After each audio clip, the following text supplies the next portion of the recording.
पास इतना माल धन दौलत जमा था कि उसकी आने वाली 7 पुश्तें भी ऐश की जिंदगी गुजार सकती थी। वीर पाशा की कई सोने की खान थी। दौलत से खेलने वाला वीर पाशा अपनी इस अमीरत के बाद जिससे सबसे ज्यादा प्रेम करता था वो था उसका इकलौता बेटा। लेकिन वीर पाशा की जिंदगी में आएगा एक ऐसा बदलाव जो उसे झंझोड़ कर रख देगा। आज शाम जब वो अपनी बनाई गई सोने की खान पर था तो उधर उसकी गुफा में एक पंखों वाला साधारण शेर आया और उसने एक पत्र नीचे फेंक दिया। वीर पाशा जब वापस लौटा तो गुफा पर उसे एक संदेश मिला और उस पत्र में लिखा था, तेरा बेटा मेरे कब्जे में है। मैं उसे बहुत बेदर्दी से सजा दे रहा हूँ। अगर तू अपने बेटे की जिंदगी चाहता है तो तेरे सोने की एक खान से सारा सोना मुझे चाहिए। इस पत्र में मैंने पता लिख दिया है। यहाँ तक कल तक सोना पहुँच जाना चाहिए, नहीं तो अपने बेटे की मौत का जिम्मेदार तू खुद होगा। वीर पाशा ने जब ये पढ़ा तो उसके होश गुम हो गए। वो बहुत परेशान हो गया। वीर पाशा को अपने माल दौलत से बड़ा लगाव था, लेकिन अब सवाल वीर पाशा के बेटे की जिंदगी और मौत के बीच था। इसलिए वो मजबूर हो गया और सोने की खान खाली करा दी। उसके कुछ सिपाही सोना लेकर उसी पते पर चले गए और वीर पाशा का ये बेटा कुबेर सिंह के कब्जे में था। इधर वीर पाशा ने सोना भिजवाया तो उधर कुबेर ने उसका बेटा उसके हवाले कर दिया। तुम कौन हो और मेरे साथ ऐसा क्यों कर रहे हो? तू इतना बड़ा बेरहम है कि अपने जंगल में रहने वालों से भी यहाँ के रहने का कर्ज मांगता है। एक राजा की जिम्मेदारी होती है कि वे अपनी प्रजा को खुशहाल बनाए रखे, लेकिन तूने आज तक कभी किसी का भला नहीं चाहा। ये तो एक छोटा सा धमाका था पाशा, आगे देख क्या क्या होता है। और मैं कौन हूँ ये भी तुझे बहुत जल्द पता चल जाएगा। तब वीर पाशा अपने बेटे को लेकर अपनी गुफा पर आ गया।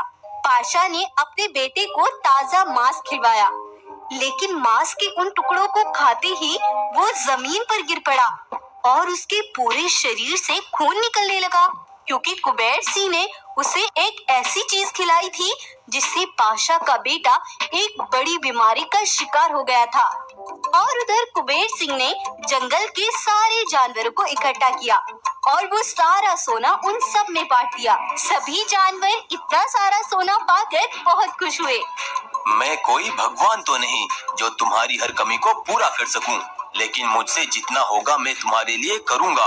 आज के बाद तुम कभी जंगल में रहने का कर्ज नहीं दोगे।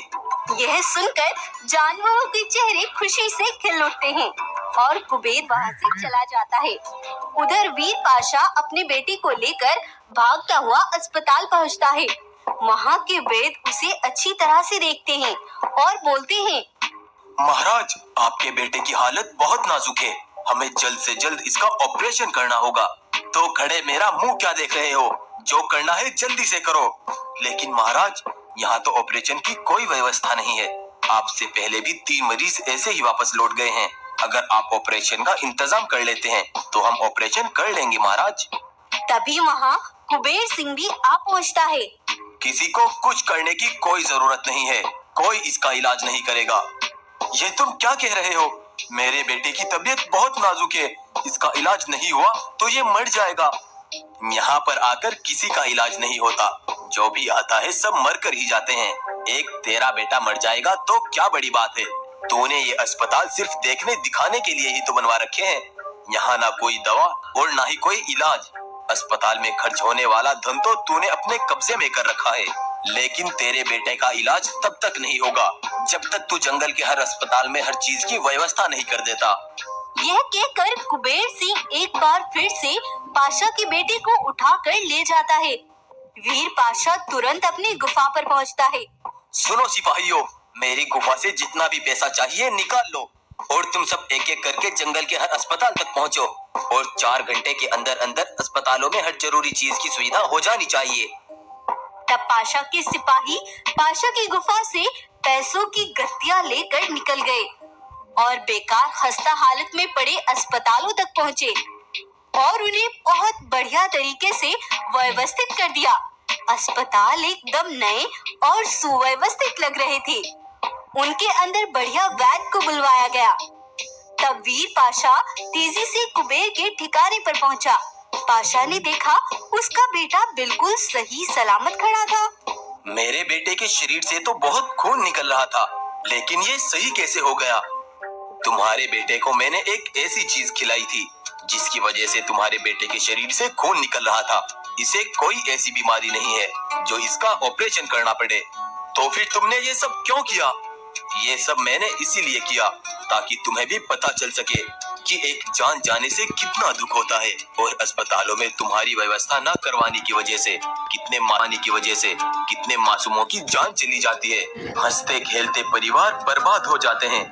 कुबेर की इन बातों ने वीर पाशा को पिघला दिया और उसे अपने किए पर बड़ा पछतावा होने लगा। और वीर पाशा ने